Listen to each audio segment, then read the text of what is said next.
So this demo is going to show you how you would get the more random style of line and color project started.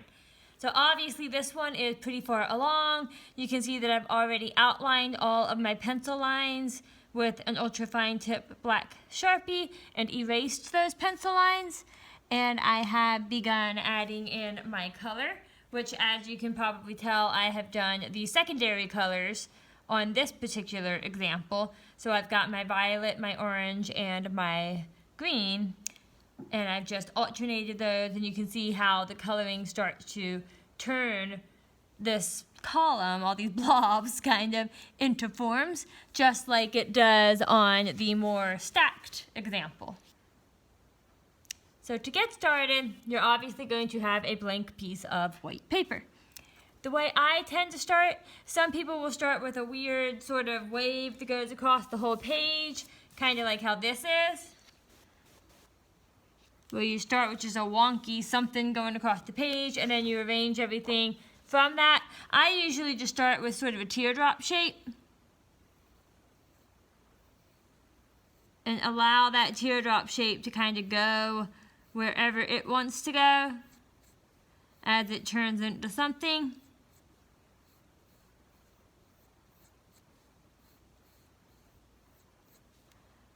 I'm just going to let it kind of grow. So still keeping with that same concept as in the stacked one, where I want everything to come to and from the same point. But now there's really no telling whether there'll be columns, whether they'll just be weird overlapping blobs, whether they'll overlap. So it's really a much looser version of the project. So if you are someone who prefers knowing exactly how something is going to turn out, this might not be the option for you. So now I'm just going to actually let this sort of wrap around itself here. It's going to get really small, and then it's going to start getting bigger. Just because I like to have my first one be some weird amorphous thing that just grows and kind of goes all over the page, and then I'll fill in the spaces in between with more of those weird little blobs. So some people like this way of doing the project better. Other people prefer the structure of the other options. So that's why there are 3 different options within this one option. Whichever one works best for you is the one that I want you to do.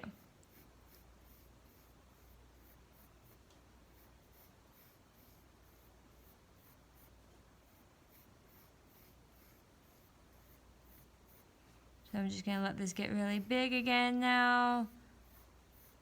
And I will actually show you guys how to start it with a weird line going across if you prefer as well.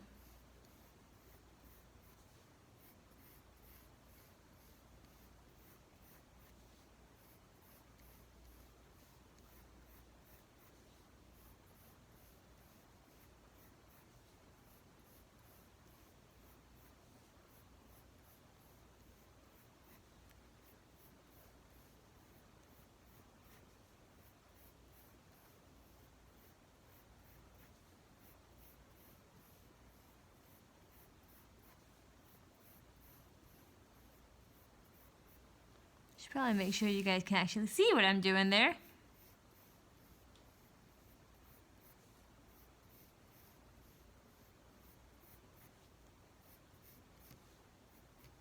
So that would be sort of the beginning, and then from here I can just either come into that same area and do another one going the opposite direction, or I can start really anywhere I want to and have the next thing do whatever I want. I'm just going to have this one start like that, so that the two sort of have the same meeting point, and then go from there and see what happens.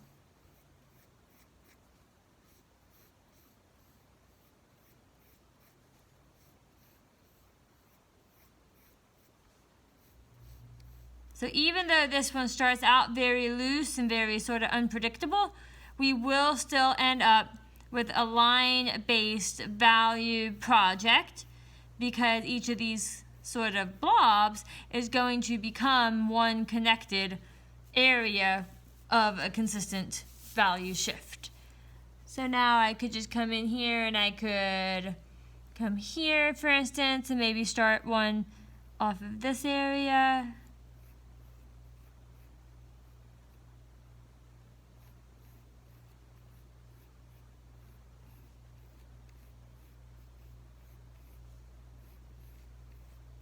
So again, the major thing is just making sure that I'm coming to and from the same point each time. I know you've heard me say that 1,000 times already, and you're probably sick of hearing it, but it's just so important.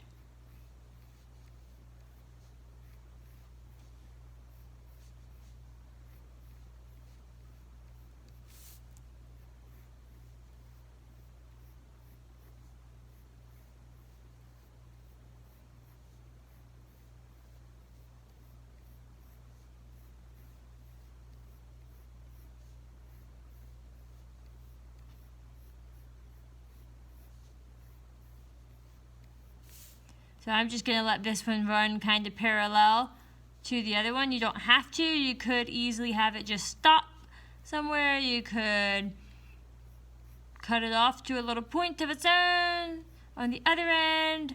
There's all sorts of options you have.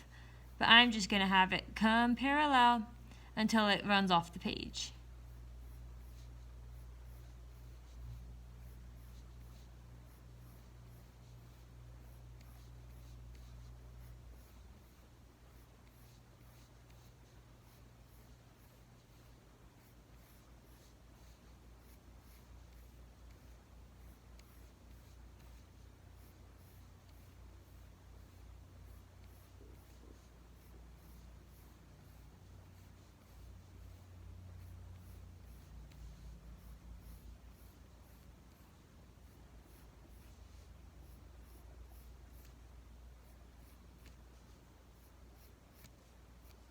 So then I could turn this into sort of a column. I could have some columns going other directions.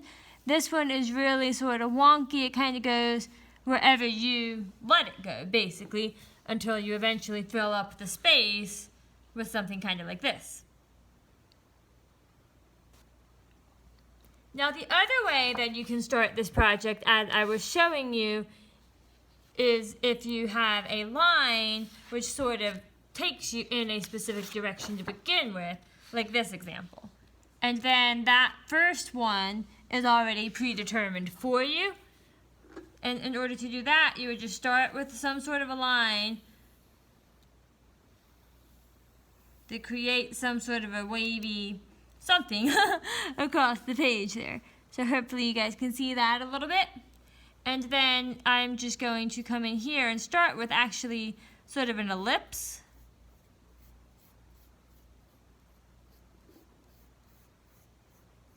And then I'm going to have this side all go sort of up. So this one is a little bit more similar to the stacked option,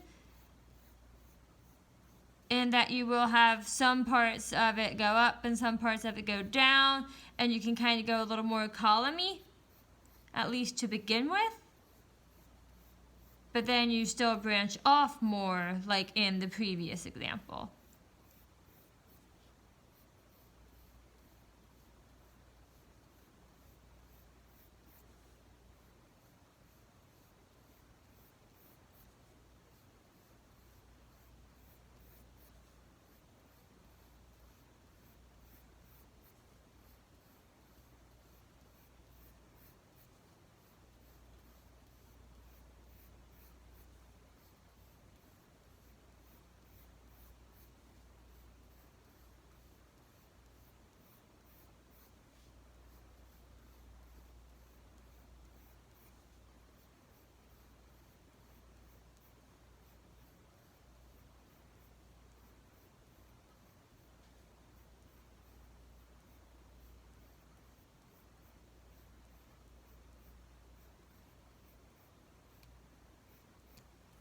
So then again, I'm going to turn my page simply because I tend to draw curves more comfortably going up.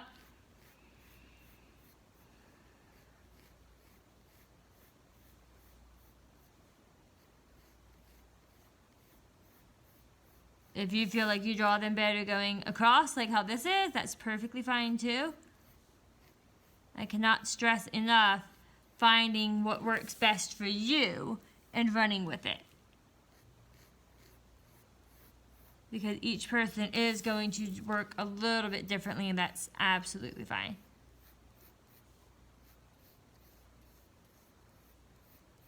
So now here you'll see that I have forced myself to get quite wide with this column, but I'm still going to do the same techniques.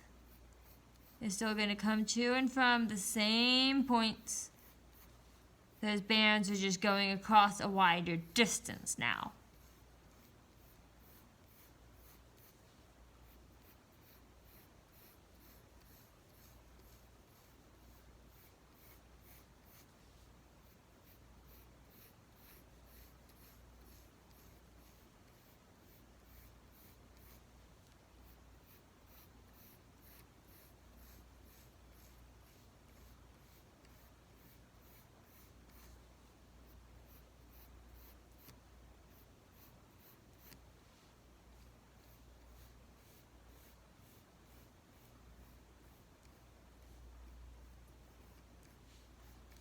So that might be how one would start the random option with the line in the middle.